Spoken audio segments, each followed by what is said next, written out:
Hey guys, what's going on? It's Coach Bronson here. It's Tuesday night. We're going live and we're talking about measuring health and some things that you probably have not heard about or have not done recently that are good ways to measure your health besides your blood work. Okay. Blood work is good, but there are a lot of things that you can look at beside your blood work that may actually be a better indicator of where you're going with your health and fitness than you think. So before we get into that, make sure that you subscribe to this channel if you're not subscribed already. And more importantly, share this information. If there's anything in here that you think is helpful, please share it with other people so that we can help as many people as possible. Okay. All right, let's get started. First off, I'm not saying that there's anything wrong with getting blood work. I think blood work is a very important thing. I think everybody should get blood work done regularly. It's a very puzzle of figuring out where you are, where you're going, how you're progressing, and all sorts of things, right? It's a language, number one, it's a language that your medical professionals that you're working with, it's a language they understand.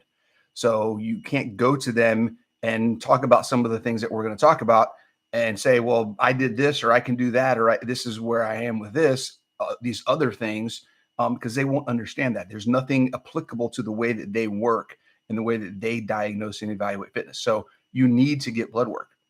Okay. You need to get blood work. Is that better, MJ? Is the audio getting better now? Okay, let me know.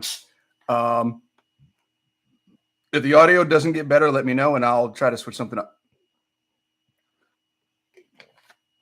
So that's the first thing, is to understand is that blood work is good. Blood work is a big piece of the puzzle. But blood work is not all there is. There are other things when we talk about your health that we can look at. Okay. And I wanted to take this back. When we talk about health, remember, fitness is health. Having a efficient metabolism is health. Okay. So if we talk about being healthy, that means our body is functioning in the way that it's supposed to function. Okay. There is no inflammation. There is no chronic stress. There are no compensations and things that your body is doing extra or in ways it's not supposed to in order to allow you to function. That's what unhealthy means. Unhealthy means things are happening that aren't supposed to happen. That's really all it is. It's simple. Okay. So, when we talk about improving your metabolic efficiency, what are we talking about? Okay. We're talking about the metabolic pathways. We're talking about the phosphogene pathway, the glycolytic pathway, the oxidative pathway, 3 different ways that your body utilizes fuel, different fuels based on different activities. Okay. So that's one way we can test and look at how is our body functioning? Is our body metabolically efficient? Okay. When we talk about the physiology of our bodies and how healthy we are, how much muscle do we have? How well do we move? All the 10 components of fitness. If you guys have seen any of my articles or anything that I've talked about, Google it, the fitness to health continuum. Okay. And you'll see that the things that we identify for fitness as improvements in fitness directly correlate to things that we identify as health. Okay. If we improve our fitness and our body's ability to function, we by definition improve our health. Okay. Now, why are the things that we're going to talk about, in my opinion, a lot better in many ways than just doing blood work? Okay. Not necessarily better than blood work, but definitely better than just doing blood work. Okay. If you are solely basing your idea of how healthy you are on what your blood work says, you're missing a whole bunch of aspects of ways you could be improving your health and quality of life. Okay. And that's really it. Okay. There's a ton of things that your blood work can't tell you. Your blood work can't tell you what your level of flexibility is. Your blood work can't tell you how metabolically efficient you are at endurance activities or strength activities. Your body can't tell you, your blood work can't tell you how strong you are. Okay. Your blood work can't tell you how well you oxidize or utilize oxygen during exercise, right? Your blood work can't tell you how you've improved your resting heart rate or your how ready you are to do activity and how well you've recovered for the next um, thing that you want to do. There's a lot of things that your blood work can't tell you. Okay. And we're going to talk about some of those things. Some of the things that you can do to identify where you are without looking at your blood work. Okay. First one we're going to talk about. Okay. Before we do that, the other thing about blood work, okay, is that most blood work tests are points in time. Okay. So unless you're getting it done regularly, which I highly recommend, if you're getting it done regularly, then you have trends over time that you can look at and see how things are improving from that perspective, which is fantastic. Okay. Unless you're doing that on a regular basis, like once a month, okay, you usually have long gaps of time in there where if all you're doing is going off your blood work, you have 3 months, 6 months, a year. If you're only doing it once every annual physical, you have a whole year where you have no idea what's happening. Okay. So you want to make sure that if you have other things that you can test in between and add to the puzzle, add to the toolbox so that you're not waiting a year every time you want to test something and see where you are. Okay. So these are things that you can do on a regular basis, right? Maybe you do one every month. Maybe you do one every 2 months. Maybe you do one a week. I mean, there's so many different ways you can do this. Okay. We're going to add tools to the toolbox so that you have other things that you can test besides just relying on a once a year blood work result. Okay. And then freaking out because nothing changed or things didn't happen the way you want them to happen. And then you don't know what to do. You had a whole nother year to try something or 5 things or 8 things, and then hope that next year when you do your physical again, that the numbers are better. Let's see if we can give you some steps along the way to make that happen. Okay. So first thing, right now, it would be awesome if these things were things that you could do during your annual physical or regular checkups or something like that, but it's not gonna happen. Okay. Grip test.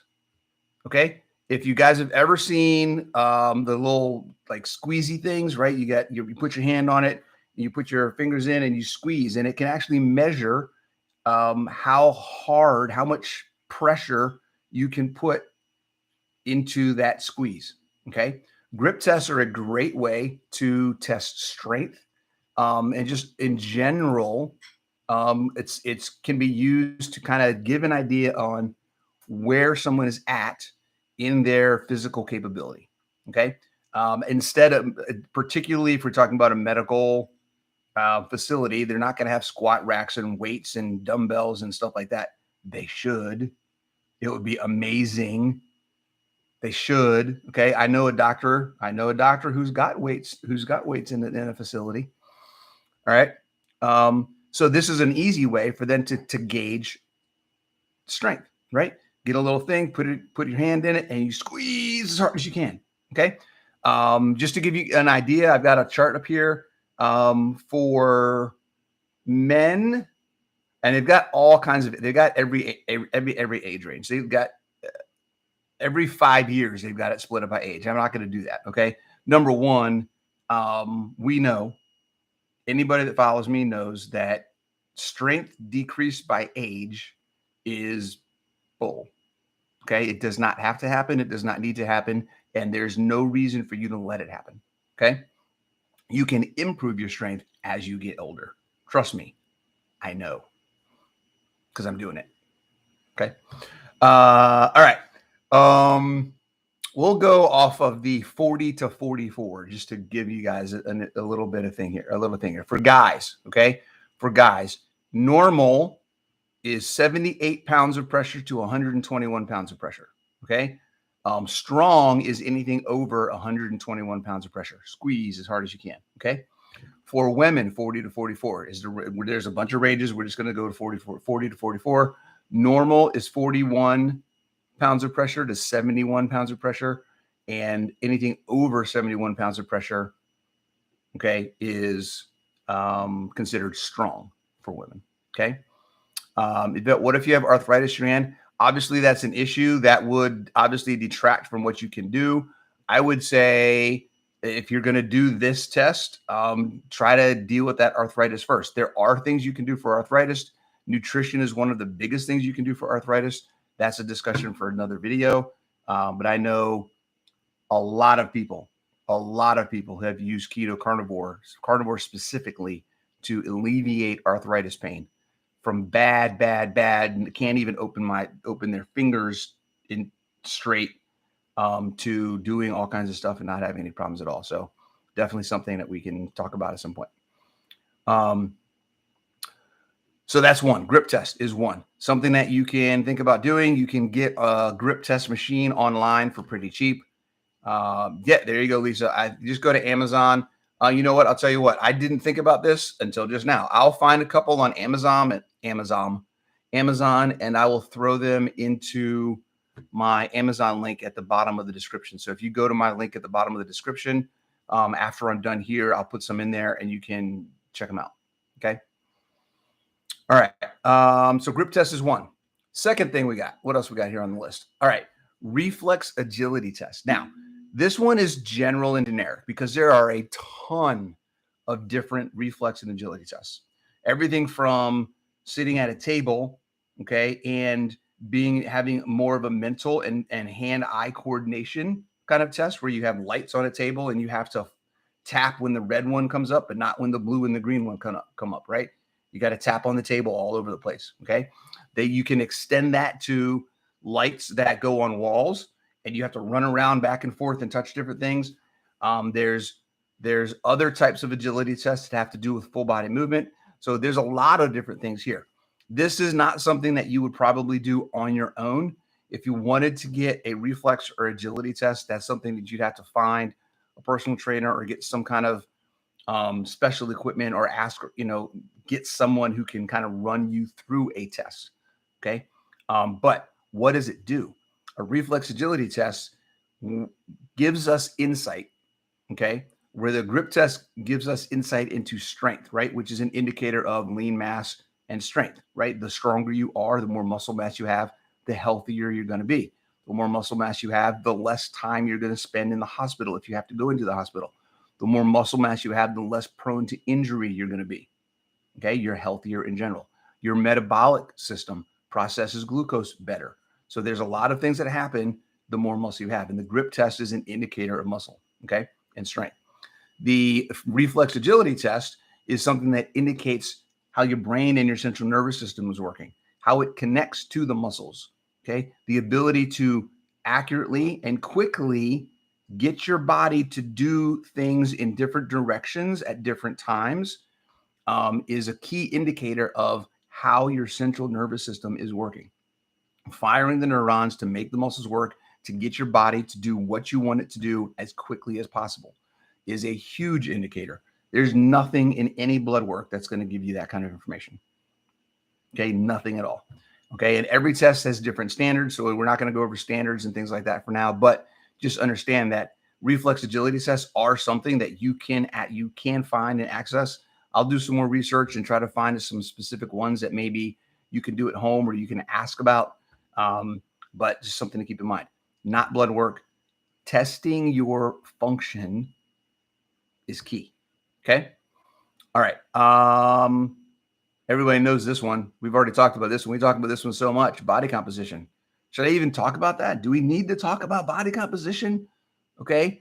The things that understanding your body fat percentage, your lean mass, your skeletal muscle mass percentage, and how those are changing are ginormous indicators and things that you can track that will directly impact what your next blood work is going to be.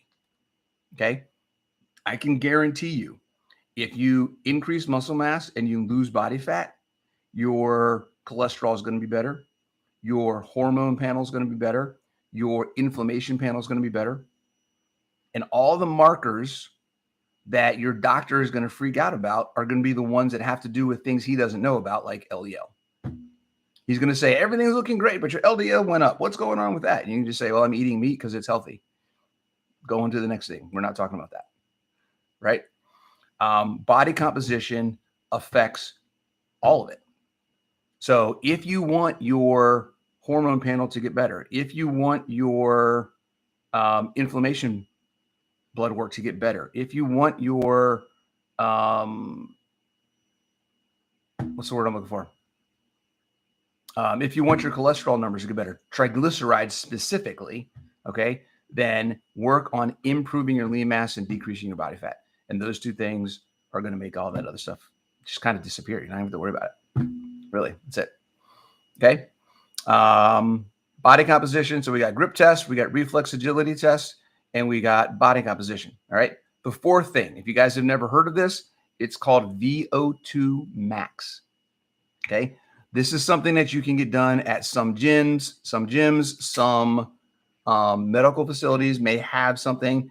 Basically, you put a mask on and it measures the amount of oxygen that your body that you use while you're doing some kind of activity. Usually you get on a treadmill or a bike and you bike for a certain amount of time. They measure the oxygen and they tell you what your capacity for oxygen consumption or utilization for fuel is. Okay. The higher the number, the better. All right. And then there's a lot of, there's a whole scale, there's a chart and a rate that you can get to. I'm not going to go over that now, but just understand that being able to perform endurance activity and utilize oxygen efficiently is a key marker for health. Again, very much like being strong, the grip test is an indicator of something that's physiological in nature. How is your body performing? The Vo2 Max test is something that is an indicator of something that is physiological. And how is your metabolism processing fuel, specifically in the oxidative pathway? Right? We got three pathways, right? We got the phosphagen, ATP, glycolytic, and the oxidative. In the oxidative pathway, you're burning fat and oxygen, okay? Utilizing oxygen to burn fat. So the more oxygen that you can utilize, the better you're going to perform because you have access to more fuel, okay? So Vo2 Max is another test. Again, not something you can do on your own. You usually will have to schedule that with somebody. And you probably can just do a Google on Vo2 Max test near me, and you'll find a place near you that you can get that done. Okay. All right. Another thing to look at. And this is something that if anybody here is in the InBody Apex Challenge, 8-week challenge, 8-week Apex InBody Challenge, 8 weeks InBody Apex Challenge. I don't know what we're calling it right now. The 8-week challenge that we're doing in partnership with Apex or with InBody. Some people have noticed that their resting heart rate, RHR, the resting heart rate has gone down. Your resting heart rate is when you're not participating in activity, how much energy, basically how hard is your heart working just to keep you doing your low-key normal daily function. Okay. So if I'm sitting on the couch watching Netflix, what's my heart rate at? Okay. A lot of people, the more healthy they get, the lower that number goes. We don't want our heart doing a lot of work when we're not actually trying to do work, right? So things that can improve your resting heart rate. You're going to love this because you've heard it before. Increase your lean mass, decrease your body fat, increase your metabolic performance. That's right. Get more sleep. We'll talk about that one next. Okay. Getting more sleep helps with that as well.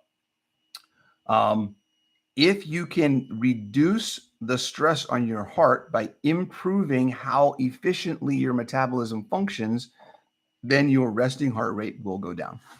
And that is a very good indicator. The numbers for that, roughly, for men, we're looking at 55 to 60 heartbeats a minute. Okay. Resting. For women, we're looking at 60 to 65 heartbeats per minute. Resting as a good target. You can go lower. Okay. I'm usually around 55 on an average day. When I'm doing more metabolic conditioning, like I haven't been doing as much because I've been focusing on a lot of body composition, more bodybuilding style. I haven't done as much cardio over the past year or so. It kind of went up to closer to 60, 65.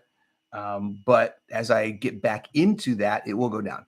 I usually, when I was doing CrossFit consistently, I was in the 50 to 55 range.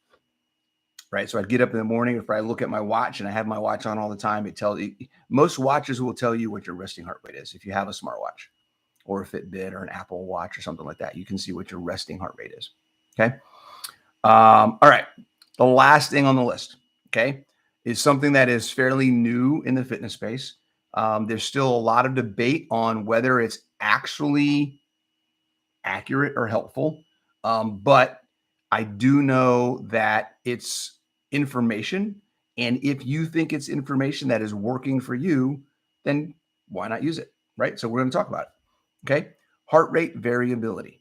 Okay. What heart rate variability is the time in between heartbeats. Right. And the theory is that the closer that time is, okay, the closer that time is, the more stress and the less able to perform you are. And the longer that time is, the more recovered and able to perform physical functions you are. So basically, it's used as a sign of recovery. Okay. If you're overtraining, if you're doing something that's causing chronic stress physically, mentally, if you're stressed all the time, there's a lot of different things that can affect the what we call fight or flight condition, right? Body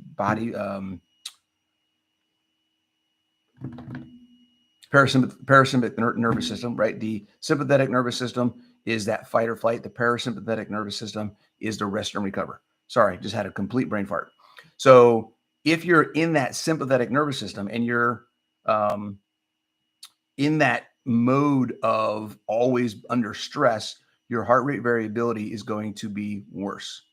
Okay, your number is going to be shorter and smaller. We want that number to be bigger. We want that gap in between heartbeats to be a little bit longer so that we can show that, hey, our body is not stressed. Okay, and we are able to do more work.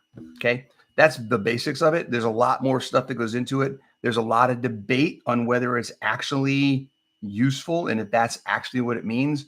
But there's also a lot of people that swear by it and say that when their HRV is looking good, they feel better. It could be completely placebo, but I highly recommend trying it. Okay, it's a good way to know, to kind of maybe tie some things that you're feeling. Man, I've been feeling like a train ran over me every morning when I wake up. I feel beat up all the time. I just can never get comfortable. I have all these aches and pains. Get a watch. Get something that can give you your HRV.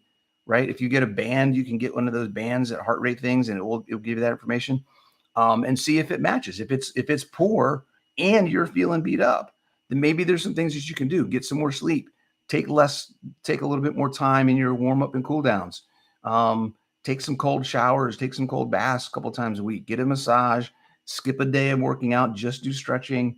There's some things you can do there to help your overall recovery. Okay, and that leads into metabolic performance, and this is why it's another test, another thing to look at instead of blood work. Okay. If you're chronically stressed, if your HRV is poor, then that's a sign that you're not functioning properly, which means you're not healthy. Okay. The biggest thing I want to take away, guys, is that you need to understand and start connect fitness with health. That is like the root core of all of my message. Okay. Health is not something that just your doctors can determine. You can improve your health, and you do improve your health as you improve your fitness. Health and fitness are the same thing, literally the same thing. Okay. So working out has nothing to do with just trying to lose fat. It has nothing to do with trying to look good. It has nothing to do with trying to get a six pack, getting a bikini, getting a bathing suit, any of that kind of stuff. When you work out, you are literally doing something that in that exact moment that you're working out, you are improving your health. By definition, there's no doubt about it. You are taking an active role in improving what your body can do. And that means you are getting healthy. Okay. That's what this is all about. All right. That's good, Joy. I don't know the numbers specifically on HRV. Is that if that's what you're talking about? There is a range. I want to say it's like 80 to 120. So if that's the case, then that's good. But again, don't quote me on that. That's something, if anybody's interested in looking into heart rate variability, many watches will have them these days. And you can just look up what good ranges for HRV are. Okay. If you have a Whoop watch, it will just tell you. I don't know if it tells you the number off the bat. It just tells you if you're like green or red. You're like either good for recover or you're not recovered to go work out, things like that. So stuff to think about. All right. That's it tonight, guys. All right. Remember, think your blood work is good. You need to do your blood work. In the absence of an annual blood work, right, there are things you can look at to actually determine if you're moving forward in your health. Okay. Grip test, reflex agility test, body composition, body fat mass, lean mass, skeletal muscle mass percentage, 45% for men, 40% for women. Okay. Vo2 max, resting heart rate, and heart rate variability are all things that you can look at that have nothing to do with your blood work. And your doctor's not going to understand any of that stuff, but they are all indicators of the physiological, biological, and neurological state of you. That means your health. Okay. See you guys. Have a great week.